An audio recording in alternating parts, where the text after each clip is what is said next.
L'histoire de Pleine Lune. Ce type, Pleine Lune, était le sorcier d'une tribu installée dans une région désertique de la Corne de l'Afrique. Ces pauvres gens parvenaient tout juste à faire pousser quelques racines dont ils se nourrissaient fort mal. Quant à l'élevage, il n'y fallait pas songer. Les rares moutons qu'ils avaient tenté d'engraisser s'étaient transformés en momies avant même de crever.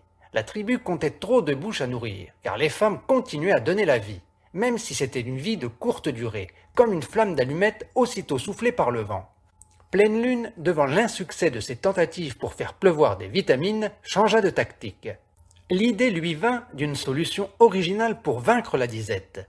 Passé maître dans l'art de la possession, il entreprit de grouper plusieurs esprits en un seul corps, de manière à limiter la consommation de nourriture. Il commença par diviser la tribu par 2, puis par 3, par 6, par 10 et finalement par 12.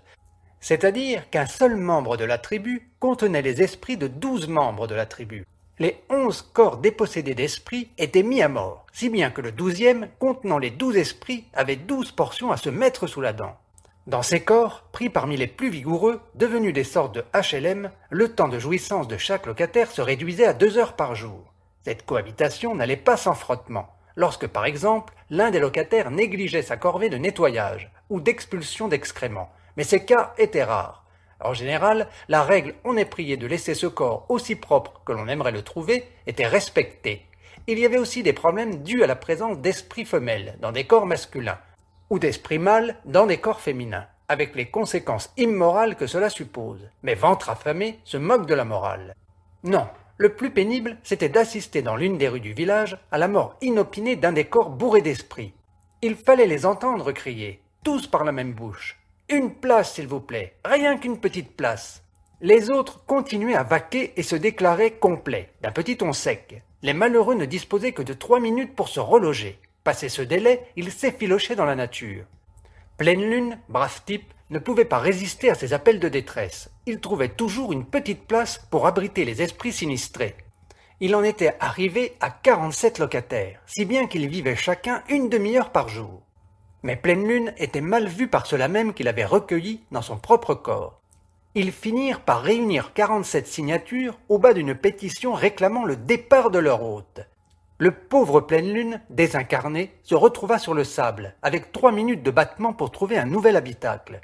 Il s'était fait posséder dans les grandes longueurs. Que faire? Il n'y avait aucun homme, aucune femme, aucun animal dans les parages, car tous se tenaient prudemment à l'écart. Si je n'étais pas passé par là au bon moment, Pleine Lune se serait dissipée dans l'air ambiant. Oui, il me doit une fière chandelle, parce que je lui ai sauvé la mise. Un grand silence régnait dans la salle. Les habitués de Café Panique buvaient les paroles de mon œil, qui, dans le feu du récit, criait presque. Alors, mon œil bredouilla quelques mots incompréhensibles, colla sa joue contre la table et s'endormit. Il était fin sou. Je réglai les consommations, puis, après l'avoir secoué, je l'aidai à gagner la sortie. « Où je te ramène ?» Il me désigna sa voiture, parquée à quelques mètres. « Tu ne vas pas conduire dans cet état ?» Il tituba jusqu'à la portière, puis s'installa au volant. « Tu ne veux pas prendre un taxi? Ce serait plus prudent. » Il m'adressa un bon sourire en enclenchant le démarreur. « Je sais, boire ou conduire, il faut choisir. Ne te fais pas de bile, moi je bois, mais lui, Pleine Lune, il conduit.